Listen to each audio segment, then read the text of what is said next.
Mis hermanos, reciban un cordial saludo. Hoy es miércoles 29 de julio del 2020. Vamos a estudiar el capítulo 3 del libro de Jueces. Pero antes de comenzar vamos a orar. Padre, te pedimos, Señor, que tú nos ayudes a entender todo esto que tienes para nosotros, que podamos discernirlo, Señor. Ayúdanos a tenerlo en el corazón y en la mente, Señor, que se haga cara en nuestros corazones, Padre. Gracias por este tiempo que nos permites para estudiar tu palabra, para considerarla, Señor.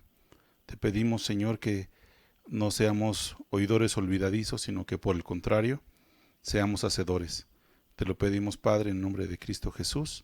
Amén. Bien, vamos a comenzar. Pero antes de comenzar con el capítulo 3, vamos a recordar un poquito lo de la semana pasada que nos enseñaba Andrés en Jueces 2. Pero y vemos con tristeza, porque así es como nos lo enseñaba él, con tristeza, el acontecer del pueblo en ese momento. El pueblo de Dios se corrompió y aun cuando sufrían, no dejaban su camino. Dios les envió jueces para que los libraran, para que los guiaran, y los ignoraron. Y el problema, nos decía Andrés, que lo podríamos leer claramente en el capítulo 2, Jueces 2, en los versos del 8 al 10. Y dice así: pero murió Josué, hijo de Nun, siervo del Señor, siendo de 110 años, y lo sepultaron en su heredad en Timnat Serat, en el monte de Efraín, en el norte del monte de Gaz. Y toda aquella generación, que eso es lo terrible, toda aquella generación también fue reunida a sus padres, y se levantó después de ellos otra generación que no conocía al Señor ni la obra que él había hecho por Israel. Lo cual es un problema enorme, mis hermanos, porque el pueblo que conoció a Dios por lo menos por sus obras, pues vemos que no se portaban muy bien. El pueblo que salió de Egipto, que vivió las plagas, que no se las contaron, sino que las vivieron, cada una de ellas, que vieron la mano de Dios poderosa, librándolos del mal, que pasaron en seco a través del mar. ¿Qué sucedió con ellos semanas después? Bueno, de hecho a los pocos días tuvieron sed y comenzaron a murmurar.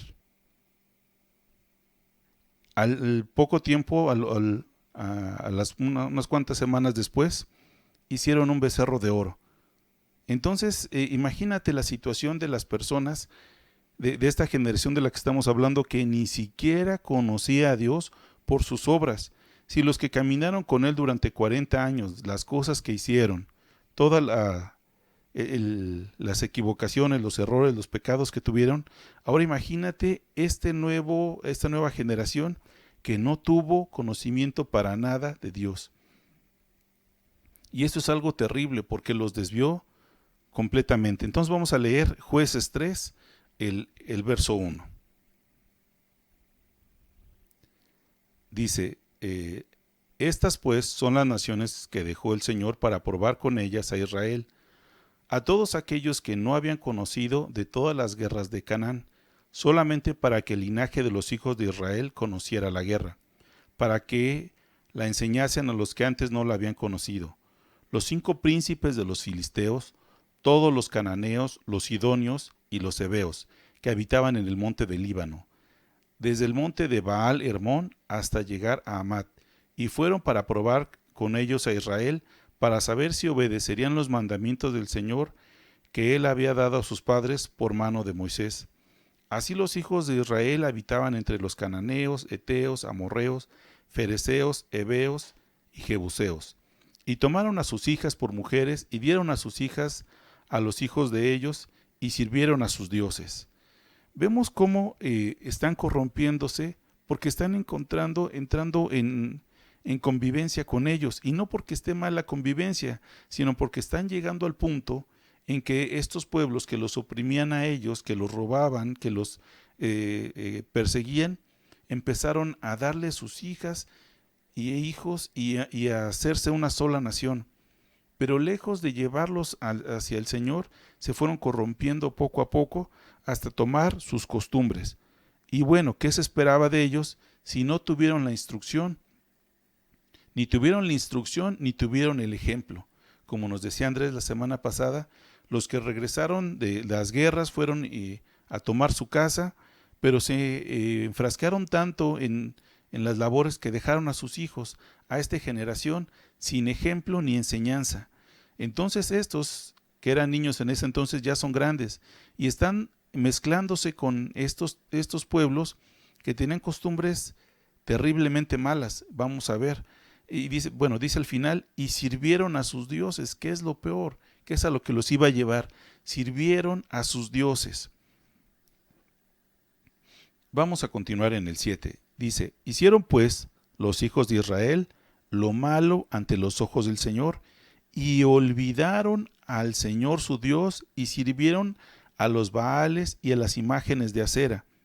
Pues otra vez digo, ¿qué esperaban? Pero ¿sabes qué? No solamente es culpa ya de los padres, que ya estaban muertos, sino también de ellos, porque de alguna forma ellos habían visto, escuchado por ahí a lo mejor algo.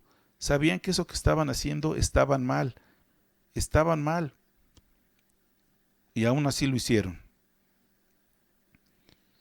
Y dice en el 8, y la ira del Señor se encendió contra Israel, y los vendió en mano de Cusán Risataim, el rey de Mesopotamia, y sirvieron los hijos de Israel a Cusán-Risataim 8 años.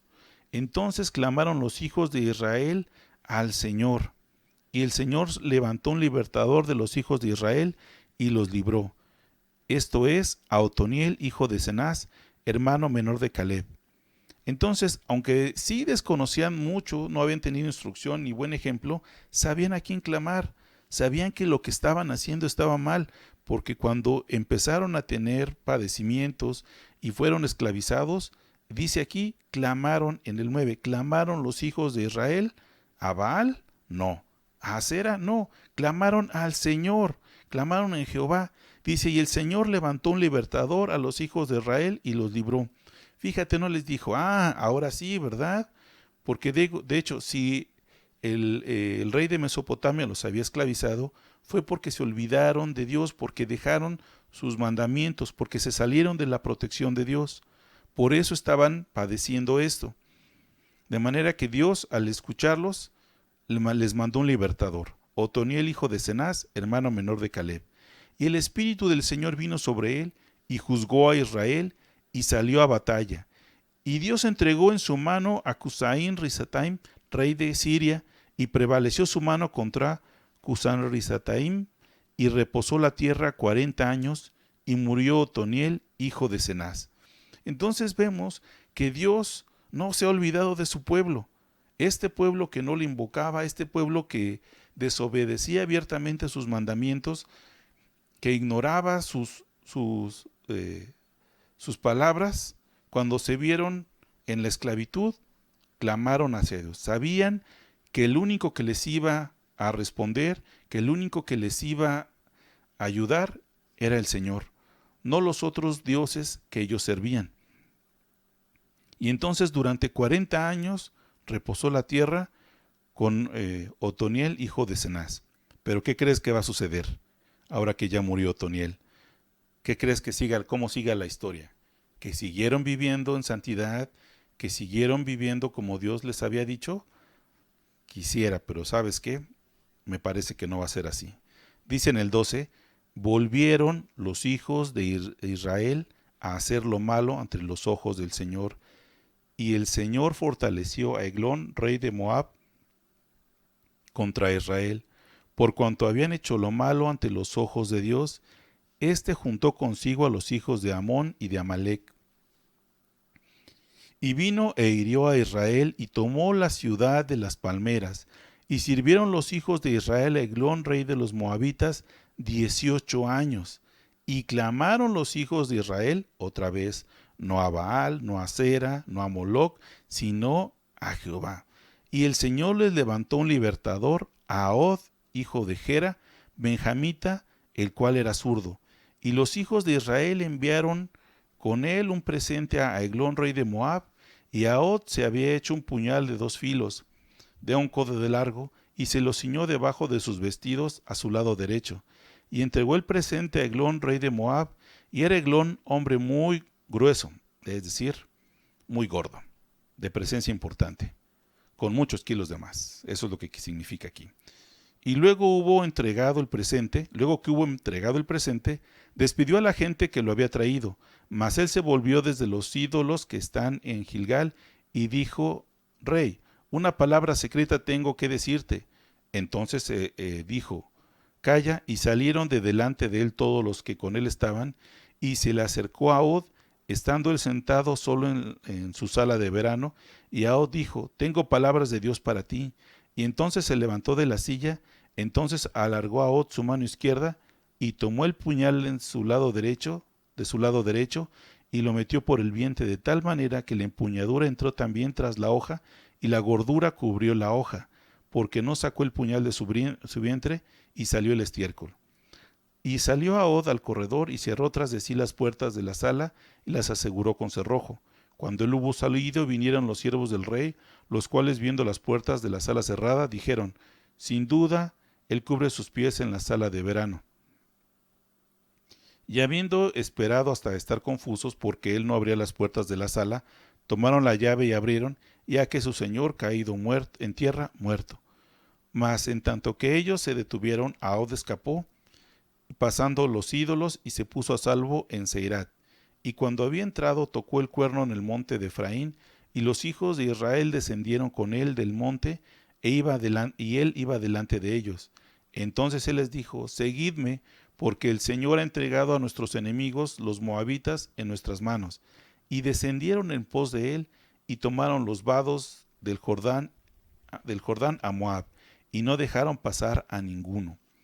Y en aquel tiempo mataron de los moabitas como a 10,000 hombres, todos valientes y todos hombres de guerra, y no escapó ninguno.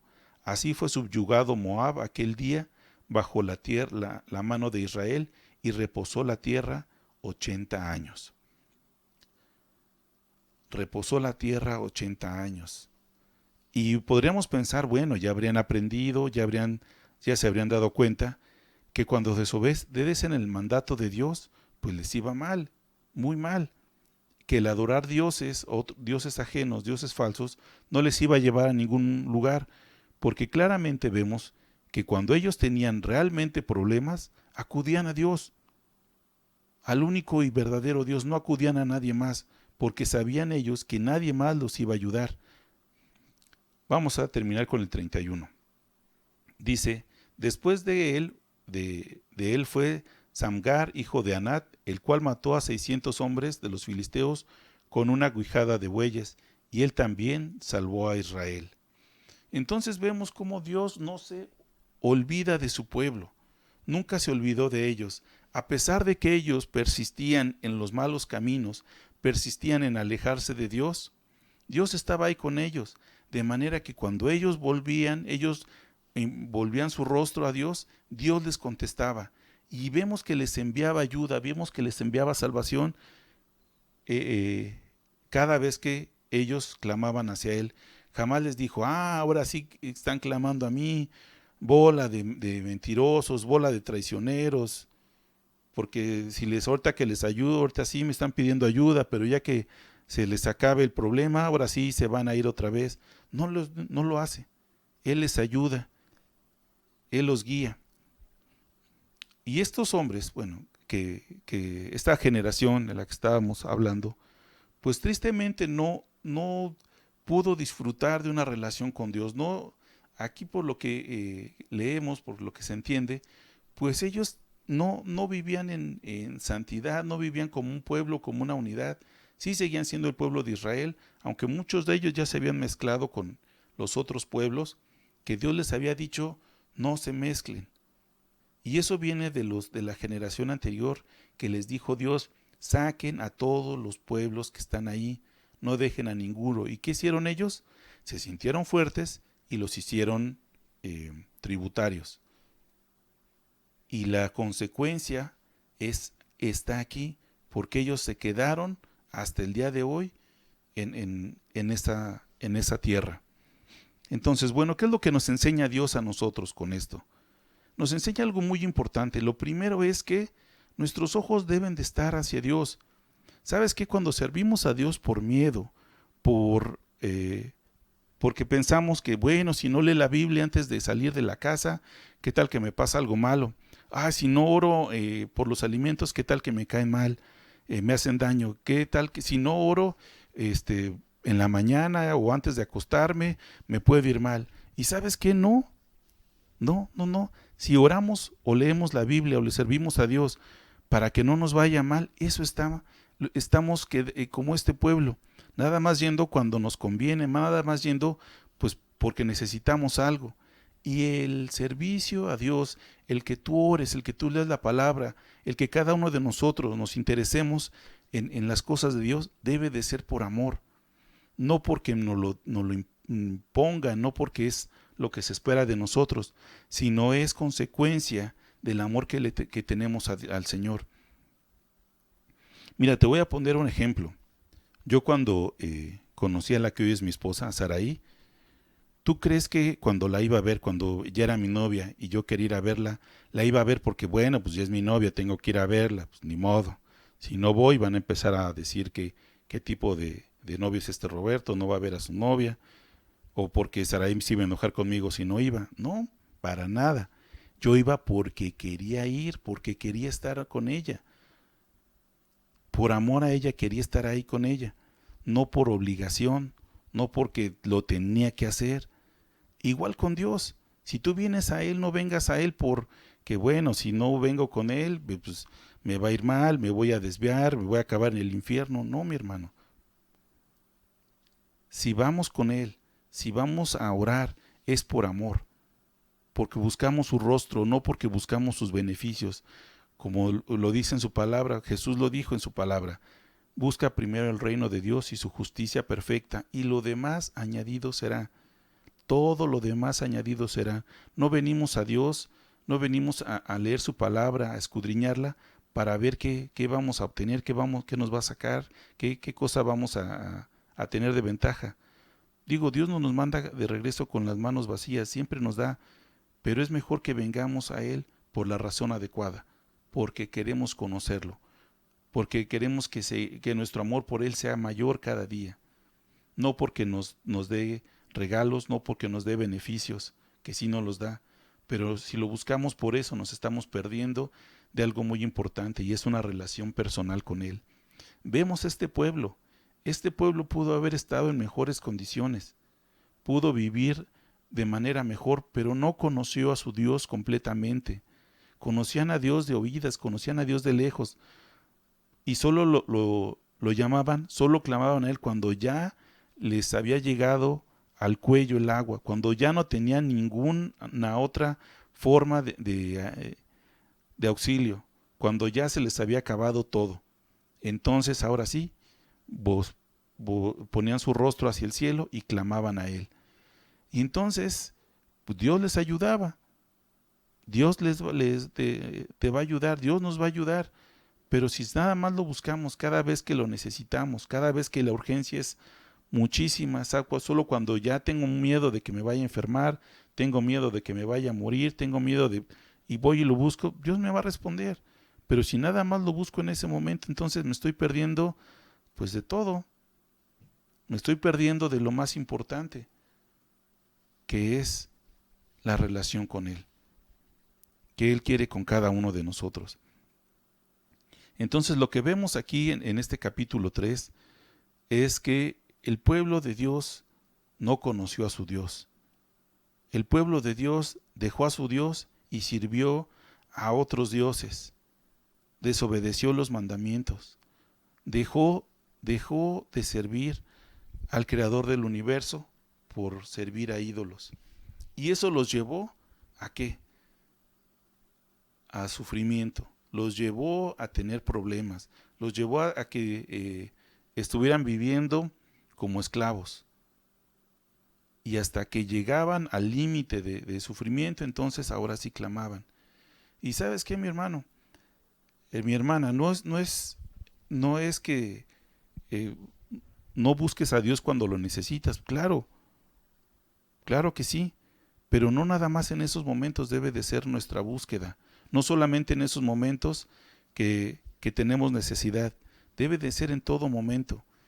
Y no porque, bueno, vamos a buscarlo ahorita que no necesito nada para pues ir juntando puntitos. No, como te decía, búscalo porque quieras buscarlo, por amor, no porque una obligación, ni por miedo. Hay que buscarlo por amor, porque la relación con Él es lo mejor que podamos tener en esta vida. Y mientras más lo conozcamos, más nos vamos a enamorar de Él. Así que acércate a Él confiadamente, no solamente para pedirle, mi hermano, no solamente para poner tus cargas delante de Él. Además de eso, pon tu corazón también delante de Él, pon tu corazón en buscarle. Esto que estamos haciendo aquí, que ya llevamos bastante tiempo, en escudriñar la palabra, hemos encontrado muchos tesoros que Dios nos ha ido dando. Y hemos encontrado tesoros donde tal vez no habíamos pensado que hubiera. Por ejemplo, en el capítulo del libro de Números, yo creía que ahí, pues bueno, iban a ser solamente cuestiones de nombres y ese tipo de cosas, pero no. Dios nos enseñó allí muchas cosas. Igual aquí en esto, Dios nos está enseñando, la enseñanza para nosotros de esto que acabamos de leer, es que busquemos al Señor de todo corazón. No por miedo, no por conveniencia, no por culpa de que, bueno, pues si no lo busco, qué tipo de cristiano voy a ser y qué pena, pues se van a dar cuenta que no oro y pues no. Si buscas a Dios por eso, por esas razones, te estás perdiendo de lo más importante. Busca primero el reino de Dios y su justicia perfecta, y lo demás va a ser añadido. Y esa es la enseñanza de este libro, del capítulo 3. Busca al Señor con todo tu corazón, y si no sabes cómo, díselo. Así como hablas con una persona, dile: Señor, yo quiero tener una mejor relación contigo. Yo te quiero conocer, Señor, pero no sé cómo. Te pido que me ayudes. Y Dios, que nos ha dado a su Espíritu Santo, nos va a instruir, te va a instruir de cómo ir acercándote a Él. Cómo dejar el orar no sea una obligación, el leer la Biblia no es una obligación, el servirlo no sea una obligación, sino sea un deleite. Mis hermanos, hasta aquí esta enseñanza. Esperamos contar con su presencia el próximo miércoles para ver el capítulo 4 del libro de Jueces, que está muy interesante. Vamos a orar para terminar. Padre, te agradecemos la palabra que tú nos has dado. Te bendecimos, Señor, porque vemos que eres bueno, Señor, en gran manera, Señor. Que tu espíritu, Señor, que tu corazón lo has derramado en nosotros, Señor. Gracias porque nos amas, Señor, a pesar de cómo somos. Gracias, Padre, porque nos has permitido ser tus hijos, Señor. Yo te pido en esta hora, Señor, que podamos acercarnos más a ti, Señor. Que la intención de nuestro corazón, de nuestra voluntad, sea el buscarte a ti, Señor, por sobre todas las cosas. No por cumplir, no por miedo, no por tristeza, no por alguna razón que no sea el conocerte a ti, Señor. Te damos gracias, Padre, porque hasta aquí tú nos has traído con bien, hasta tu salvación ha estado con nosotros, Señor. Gracias por tu protección. Te pido por cada uno de mis hermanos, Señor, en especial los que han tenido alguna pérdida, Señor. Te pido que tú sanes su corazón, que tú les des consuelo, Dios. Te agradecemos, Padre, en nombre de Jesús. Amén.